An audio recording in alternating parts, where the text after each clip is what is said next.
నా తల్లిదండ్రులు నా తోబుట్టువులను విపరీతంగా గారాబం చేస్తూ నన్ను మాత్రం ఒక అదృశ్య రూపంలా చూశారు. నేను పాత బట్టలతో ఎన్నో కష్టాల మధ్య పెరిగాను. కానీ నా తోబుట్టువులు వచ్చిన తర్వాత అంతా మారిపోయింది. వారికి అన్నీ దొరికాయి. నాకు మాత్రం ఏమీ రాలేదు. నా తోబుట్టువులు అల్లరి పిల్లలుగా మారిపోయారు. నా తల్లిదండ్రులకు అది చాలా నచ్చింది. పరిస్థితి ఎంత దారుణంగా తయారైందంటే, ఒక సంవత్సరం నా తల్లిదండ్రులు నాకు క్రిస్మస్ కానుకలు కొనాలనే విషయాన్ని పూర్తిగా మర్చిపోయారు. నా తోబుట్టువులు నామీద బొమ్మలను విసిరి, నా ముఖం మీద అరుస్తుంటే, నా తల్లిదండ్రులు కేవలం చూస్తూనే ఉన్నారు. ఆ తర్వాత నా అన్న అనువ పుట్టినరోజు వచ్చింది. పార్టీ లేదు, కేక్ లేదు, ఏమీ లేదు.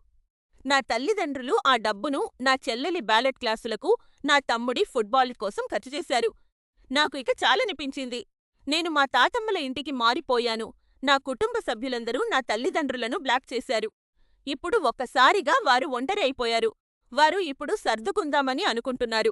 కానీ తాము ఏ తప్పు చేయలేదని ఇప్పటికీ వాదిస్తున్నారు. నేను వారికి అసలు రెండో అవకాశం ఇవ్వాలా?